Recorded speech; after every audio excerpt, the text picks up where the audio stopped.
Hello, welcome to this segment of Blackboard Tips and Tricks. Though some have already begun the process, many of you have not. From this standpoint, we thought it would be helpful to share a few of the essential things you should consider during this early implementation stage. Naturally, it all begins with planning. In almost any aspect, you can and things still don't work out the way you intended. However, facts show that things do work out a whole lot better if you start with a solid plan. The same is true for Blackboard, and that is what we will briefly cover in this webinar. As a disclaimer, many of the planning topics I will briefly discuss here will be expounded upon in subsequent webinars, so please don't worry if you don't get it all in this session. I promise we will cover those topics more in depth at a later time. The first thing you need to consider is the intended Blackboard audience. Will you start by using the Collaborate tool to engage faculty and staff? Will faculty and staff eventually use it to present content to ABE, ESL, IET, or IELCE students? How will the content be presented? Will it be used in an independent, asynchronous setting, or will it be used for live, synchronous instruction? All of these questions should be taken into consideration with respect to the needs of each intended audience. Users should be able to easily navigate the Blackboard learning management system in order to successfully achieve their intended goals. Now, keep in mind, various settings, features, and levels of instruction may need to be modified to meet the specific needs of each target group. For example, the flow of an ABE course design may not be as easily managed by ESL students. They may need something different. So keep that in mind as you plan. Remember the question considerations about asynchronous versus synchronous instruction? Well, this is where I'll talk a little bit more about that. Over the course of the remainder of this and future fiscal years, there are three primary ways in which most programs will offer instruction. Some students will be served in a live, synchronous session wherein the teacher will use Collaborate to guide them through the content. Some students will have the option to access the course to complete content independently and at their own pace, with the teacher being available on an as-needed or periodically planned basis. At some point, we will also have students who are being served in a regular face-to-face environment. In these cases, it may be used as a supplemental resource. There may be many times wherein staff or professional development is being offered live, or there may be training they have to access individually.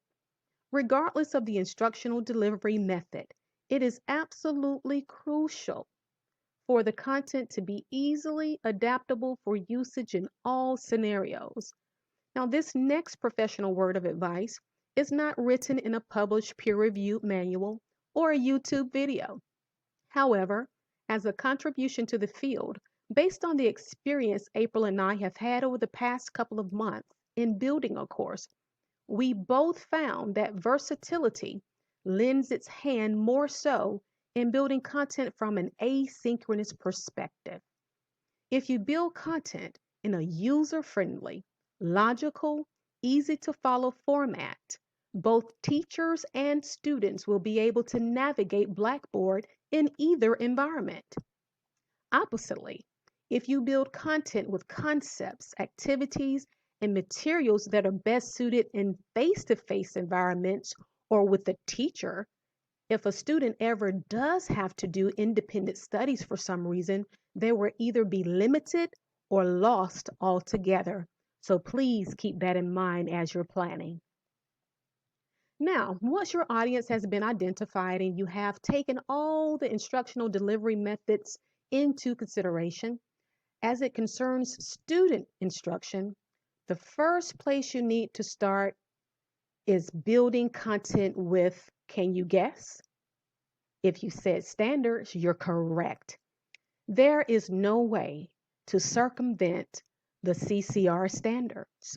Yes, we do have state-approved assessments for both the ABE and ESL populations with which students must be pre and post tested. And there are several curriculum publishers who have designed materials with content specific to those standardized assessments.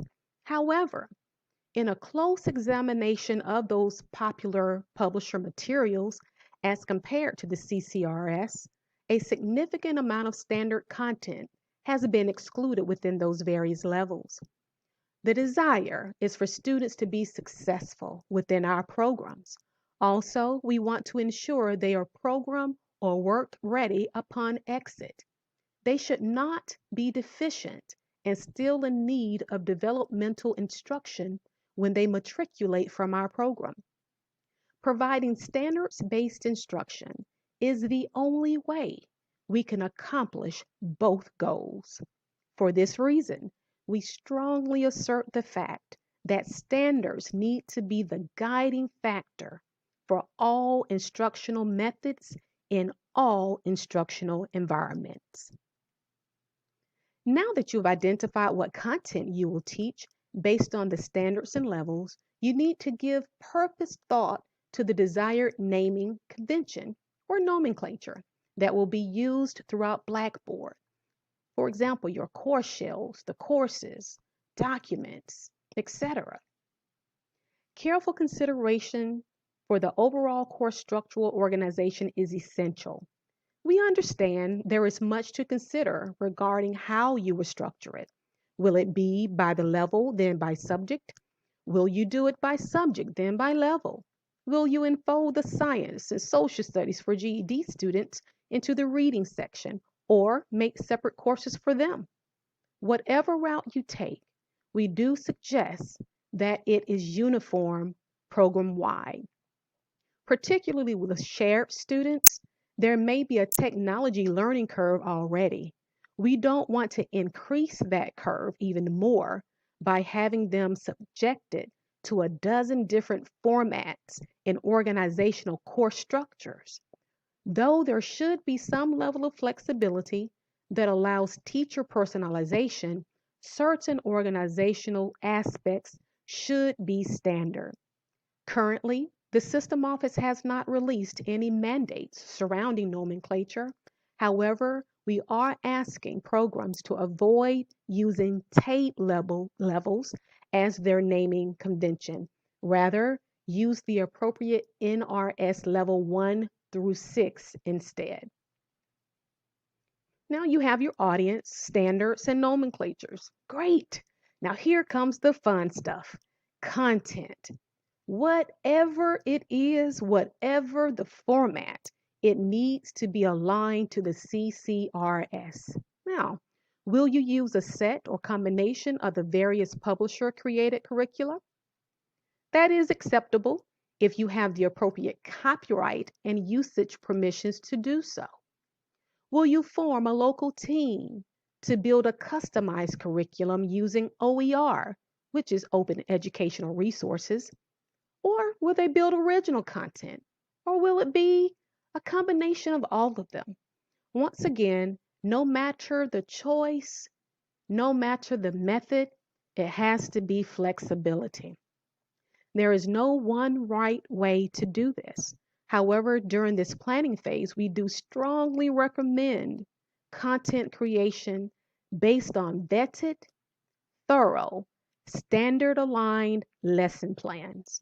I strongly propose that teachers also use the distance education rubrics proficient category as a reference when building lesson plans. Doing so will ensure that the instructional lesson plans meet the expectations, leading to high quality student instruction in either setting.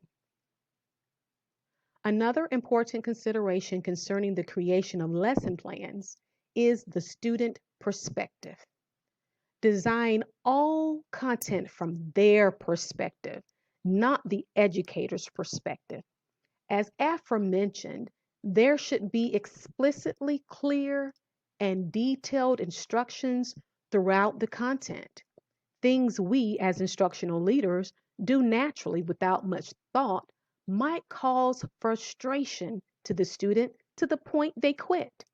So, concepts such as readability and accessibility level are crucial.